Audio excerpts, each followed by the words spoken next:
Olá, pessoal, dando continuidade ao nosso projeto. Para começo de conversa, a gente leu alguns capítulos da obra do teólogo Ricardo Gondim e hoje a gente vai passar para o segundo livro. O segundo livro é Intencionalmente, um livro do Rubem Alves, que tem como provocação, título e provocação, Perguntaram-me se acredito em Deus. É uma obra escrita em 2007 e a edição que eu tenho é de 2013. É uma obra que tem, inclusive, uma capa muito bonita, uma capa da editora Planeta. Então, intencionalmente colocaram essas borboletas e tal, dentro dessa perspectiva, que é a perspectiva do Rubem Alves, que a gente sabe que é um psicanalista, educador, pedagogo, teólogo, escritor, que se torna agnóstico, mas que seus estudos acadêmicos começam a partir de sua influência como pastor presbiteriano. Né? Então, ele rompe com essa lógica teológica do movimento presbiteriano e parte para um agnosticismo que alguns vão dizer que, na verdade, ele tem uma visão teológica dos jardins, porque ele diz que encontra Deus a partir do encontro com a beleza, né, dos jardins. Então, a gente começa a perguntar se acredita em Deus. Eu vou ler alguns capítulos. A gente começa sempre pelo sumário. Eu acho importante sempre ler o sumário.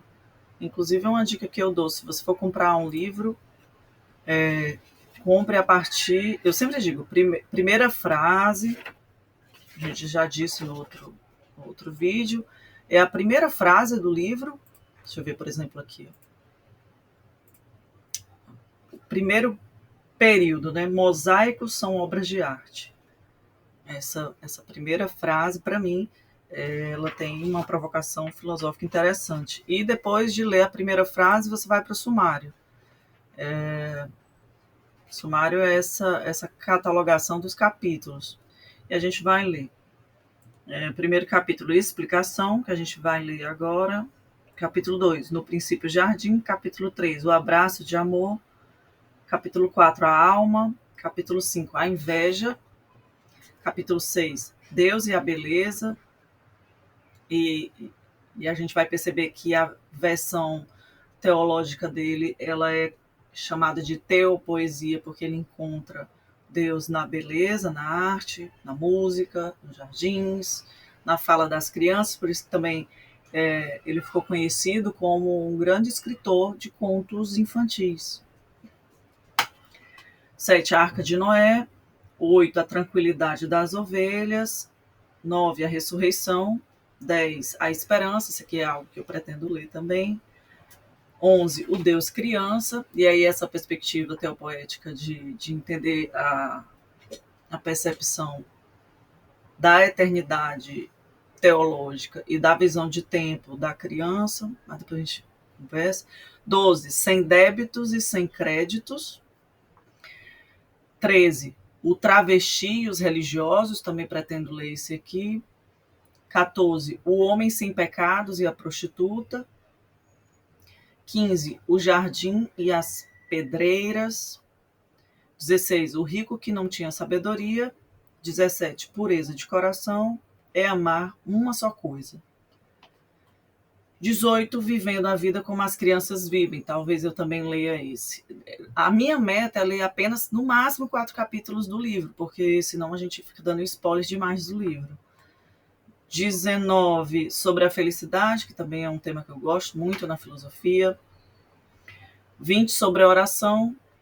21, a sabedoria. E 22, que é o último, brumas e espumas. Então são 22 capítulos, esse é o sumário. A gente vai passear por eles apenas de forma salteada, porque a ideia, como eu digo aqui, é um começo de conversa sobre livros que li sobre espiritualidade. Então, não vou ler o livro integral, mas os capítulos que eu for ler, eu vou lê-los linha a linha, tá? Hoje a gente vai ler o capítulo 1, É um capítulo que tem por título, vocês viram aí no sumário, a explicação, né? Explicação. E é muito curtinho. São o quê? 3 páginas. Muito curtinho. Aliás, o livro inteiro é muito curtinho, muito bom de degustar, de ler. É uma leitura bem tranquila. Você pode indicar para alguém que está querendo ler alguma leitura, digamos, de filosofia sobre Deus, vou dizer assim. Eu não considero um livro religioso, mas você vai ver que tem muita tradução da experiência cristã protestante, e também agnóstica do Rubem Alves. Antes de ler o capítulo 1, vou começar pelo título. Ninguém escolhe um título sem que esse título tenha uma suma do que vai ser lido, né? E aí perceba, qual é o nome do livro? Perguntaram-me se acredito em Deus. Veja que no próprio título do livro ele não afirma se acredita ou não. Porque a depender do conceito de Deus que você tenha, você o considere talvez alguém que acredita ou alguém que não acredita. Então ele inicia com uma pergunta.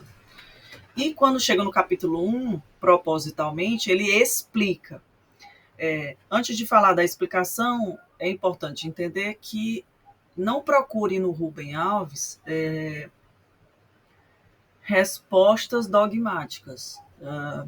Não procure no Rubem Alves a ideia de que você vai ter a tradução do que é Deus e etc. E aí, obviamente, quando ele coloca no capítulo 1 explicação, é uma provocação daquilo que a gente espera, da expectativa que se tem a partir do título, né? Só por curiosidade, eu fiz uma pesquisa etimológica, a palavra explicação vem do latim ex, que significa fora ou para fora, e plicare. Plicare significa dobrar. Então, explicare significa retirar a dobra. Ou no português mais claro, desdobrar.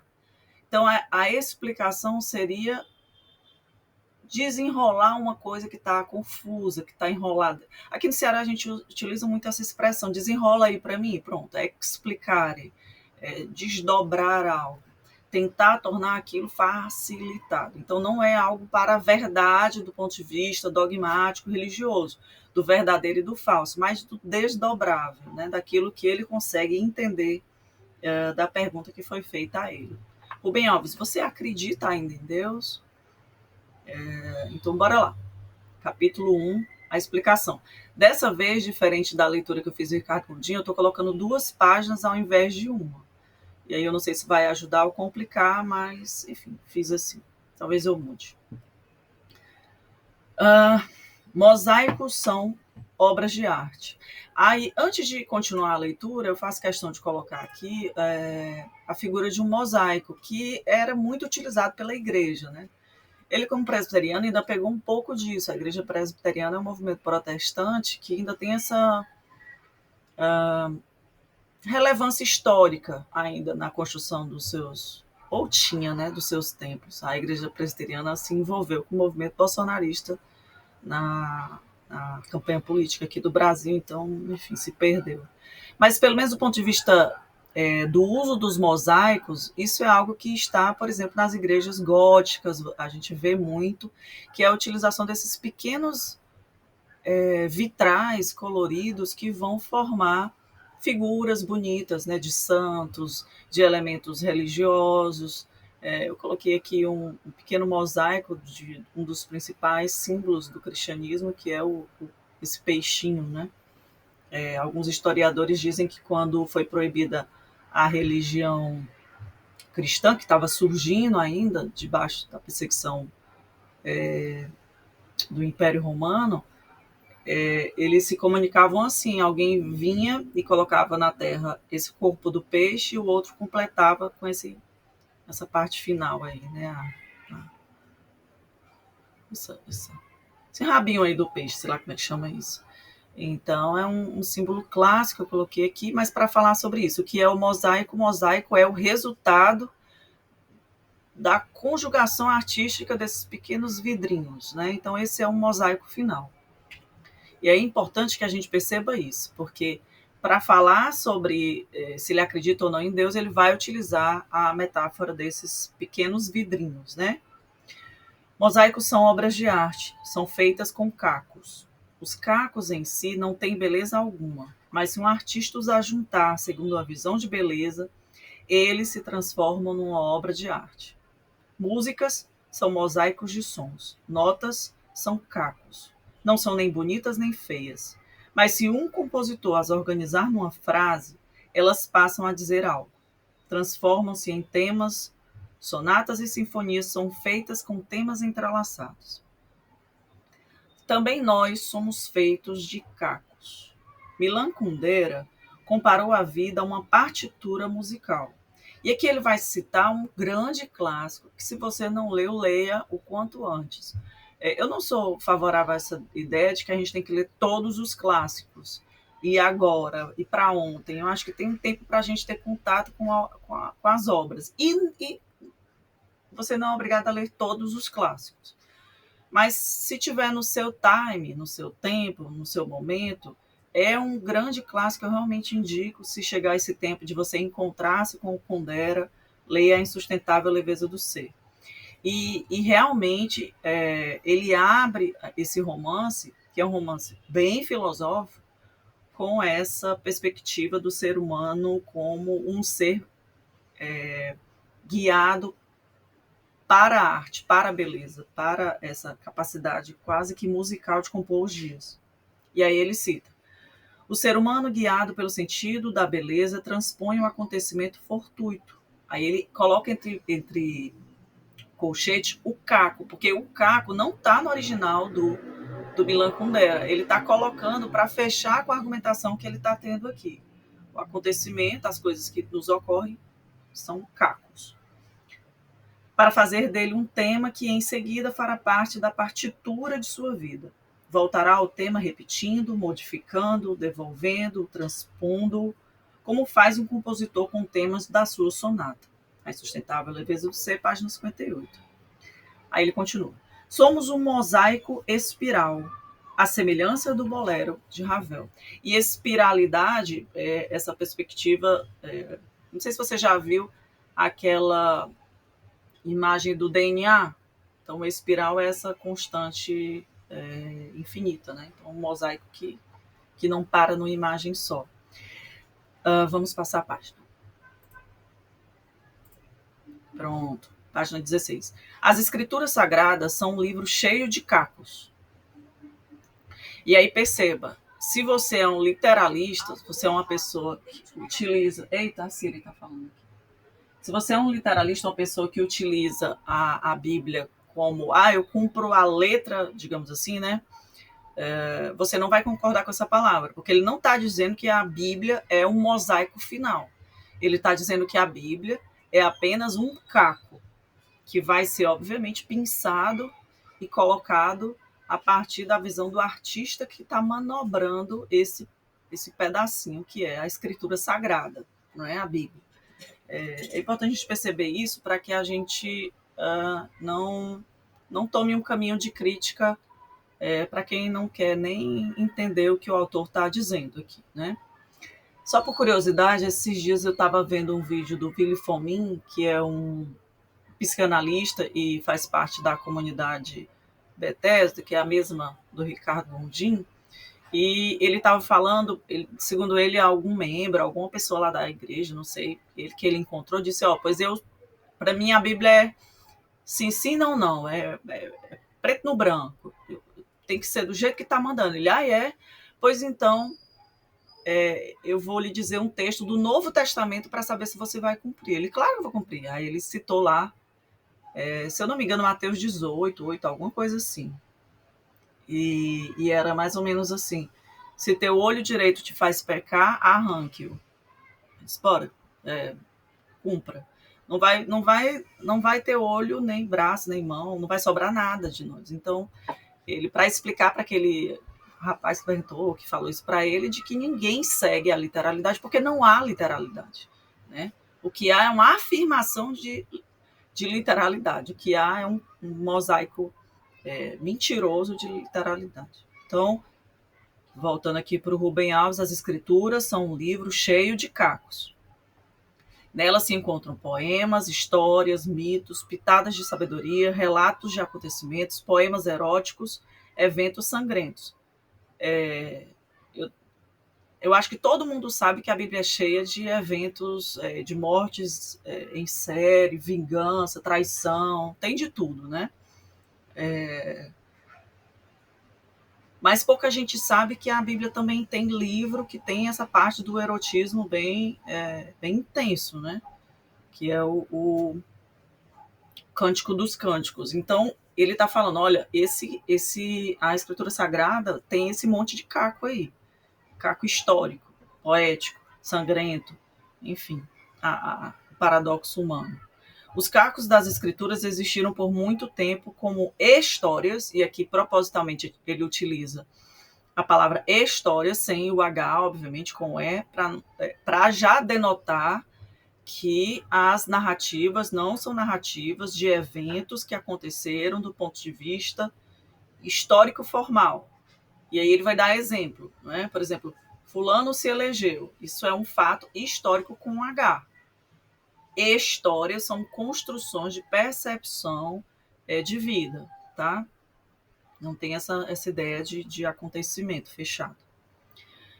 Então, as escrituras existiram por muito tempo como histórias que eram contadas oralmente, antes de serem transformados em textos para serem lidos. Importante também ele destacar que esse livro não surgiu, bufo, pá, né? É um texto que é resultado de um processo complexo e histórico de reunião de textos que foram depois conjugados em livros. A Bíblia protestante tem aí 66 livros, escrito num período de quase 2.000 anos de diferença. Imagina só assim, um texto que eu escrevo hoje, o que eu escrevo hoje sobre, sobre amor, hoje no século XXI. Imagina eu escrevendo há um século, um século não, vamos botar mais tempo, no século XVI sobre amor, no século XII. Agora imagina um milênio antes. Então é só para entender a complexidade, né? Um livro com mais ou menos 40 pessoas diferentes, num período histórico de mais ou menos 2.000 anos. Então é um caldo, né, de gente de diversos lugares, não só físicos, mas históricos e culturais. Não é? Então, essa tradição era oral e tem essa complexidade da reunião desses livros. A palavra Bíblia vem disso, né? A Bíblia vem de bíblos, que significa reunião de livros. Vamos lá. Então, o registro escrito dessa tradição oral trouxe uma vantagem. As histórias, utilizando o E de novo, continuaram a existir mesmo depois da morte do contador das histórias. Isso aconteceu, por exemplo, com o Sócrates, né? Vocês sabem que Sócrates não escreve nada, não produz nada do ponto de vista escrito. São seus alunos que escrevem, o mais famoso deles, Platão. E trouxe uma desvantagem. Transformados em textos escritos, perdeu-se a figura do contador de histórias. Com isso, os leitores começaram a ler as histórias com E, como se fossem sem história com H. E isso acontece diuturnamente quando a gente vê gente fundamentando seus preconceitos e suas loucuras em alguns cacos de vidro, alguns textos pinçados, sem nenhuma reflexão histórico, contextual, enfim, às vezes até deturpando o próprio sentido hermenêutico do texto em seu contexto gramatical mesmo. História com H refere-se a coisas que aconteceram realmente no passado e nunca mais acontecerão, como o naufrágio do Titanic, que pertence à história com H e nunca mais acontecerá. Mas a parábola do bom samaritano nunca aconteceu. Foi uma história contada por um mestre contador de histórias chamado Jesus. As histórias com E são contadas no passado, mas elas não têm passado, só têm presente. Estão sempre vivas, Quando as ouvimos, ficamos possuídos. Passar a página. Ops. Gente. Acho que é essa. Ah, essa mesmo. Rimos, choramos, amamos, odiamos, embora elas nunca tenham acontecido. A história com H é criatura do tempo. A história com E, as histórias com E, são emissárias da eternidade. E aí, veja que, inclusive a crítica do Nietzsche ao cristianismo é que ele é um platonismo para pescadores, né? Mas, se você perceber, a metodologia de parábolas utilizada por Jesus, principalmente quando lhe faziam perguntas capciosas, né, para falar o mínimo, a metodologia dele foi sempre utilizar essas histórias com né, essas parábolas, essas coisas abertas, né. Platão, ele era, eu estou fazendo um contraponto ao Nietzsche, Platão ele era meio que o cara contra as parábolas, né? Ele era contra as mitologias gregas, porque ele tinha a percepção de que se tinha que ter uma resposta filosófica para as ideias perfeitas, né? Então, a partir de ideias perfeitas se constrói as réplicas, né?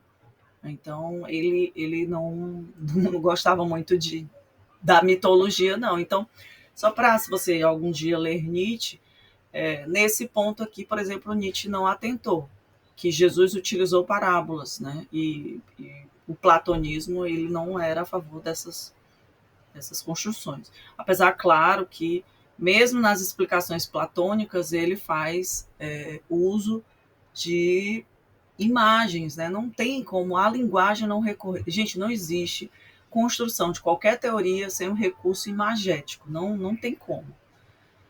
Por exemplo, uma das teses clássicas do Platão é a ideia do parto das ideias, que ele vai chamar de maiêutica, né? Isso é uma imagem para traduzir uma teoria dele que, obviamente, é inspirada em Sócrates e que tem a ideia de que, perguntando essa pergunta, essa dialética do perguntar, do questionar, levaria aí ao parto de uma ideia perfeita, né? Então, veja que é uma metáfora, né? Mas não era uma mitologia, né? Ele era contra mitologias e Jesus ele utilizou muito esse aparato metafórico.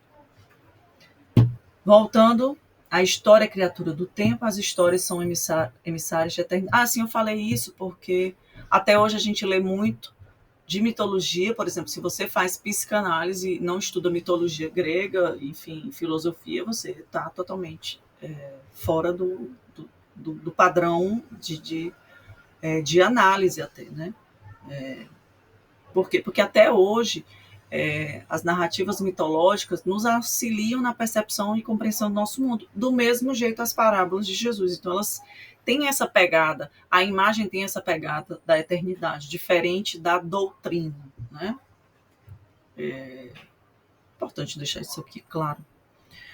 Muitos são os mosaicos que podem ser feitos com um monte de cacos. Muitas são as músicas que podem ser feitas com as 12 notas da escala cromática. Horror, humor, amor, vida, morte, vingança.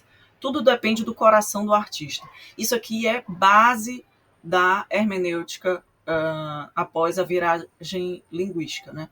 A partir do século XX, se tem a ideia que a nossa linguagem é a nossa compreensão do mundo. Então, há o que o Heidegger chama de fusão de horizontes. Então, ninguém, absolutamente ninguém tem a capacidade de dizer o que o autor do texto diz, né? Você não tem como dizer, assim, de forma literal, sem uma fusão do seu horizonte de consciência com o horizonte do mundo que você está submerso. Você não tem como escapar disso daí. Então, é importantíssimo isso que ele define aqui.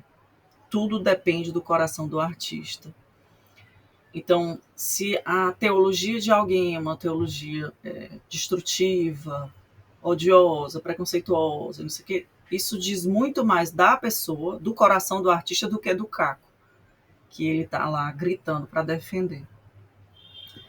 Então vamos lá. Como disse Jesus, o homem bom tira coisas boas do seu bom tesouro. O homem mau tira coisas más do seu mau tesouro. Aí ele resume: coração feio faz mosaicos e músicas feias. Coração bonito faz mosaicos e músicas bonitas. Os mosaicos e as sonatas são retrato de quem os fez. Cada religião é um mosaico, um jeito de ajuntar os cacos. Veja que aqui ele já quebra aquela ideia, que é uma ideia muito do cristianismo, e não só do cristianismo, dos monoteísmos e de alguns filósofos, de algumas ideologias, de que só a sua religião ou só a sua ideologia é a verdade absoluta para todo mundo, né? Para ele, todas as religiões são formas de juntar esses cacos, sem hierarquizar religiões. Cada religião é uma sonata, uma rede de temas. Escolhi os cacos de que mais gosto para fazer o meu mosaico, o meu livro de histórias, com a minha sonata, o meu altar à beira do abismo. Ele coloca aqui à beira do abismo porque no começo do livro ele cita, eu não coloquei aqui, mas ele cita um texto na dedicatória, digamos assim, do Chico. Perguntaram-me se acredito em Deus. Respondi com versos do Chico. Saudade ao revés do parto é arrumar o quarto para o filho que já morreu. Qual é a mãe que mais ama? A que arruma o quarto para o filho que vai voltar, ou a que arruma o quarto para o filho que não vai voltar? Sou um construtor de altares. Construo altares à beira de um abismo escuro e silencioso. Eu os construo com poesia e música.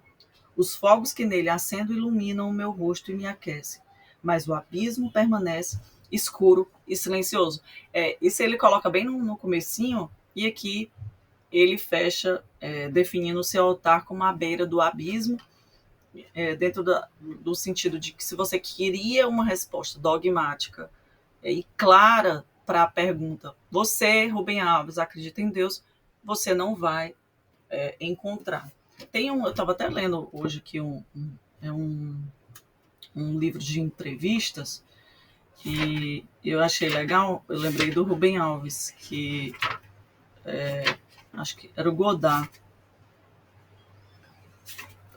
Na entrevista estava falando sobre a produção escrita dele e ele tá tentando explicar sobre o que ele chama de fim do cinema, porque o cinema foi feito para o pensamento crítico e não para a espetacularização.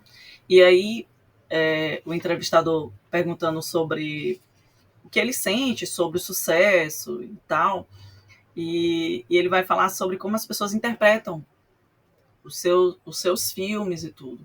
E aí eu achei legal que ele diz assim: se você diz que entendeu o que eu disse, eu não consegui falar o que eu queria. Então, eu acho que o Rubem Alves tem muito dessa perspectiva de deixar as coisas abertas.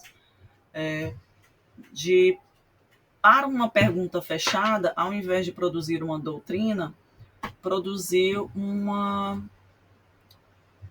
poesia, uma metáfora, né?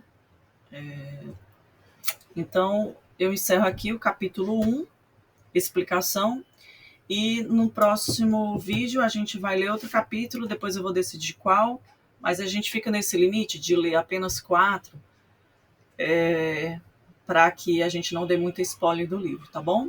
Até a próxima.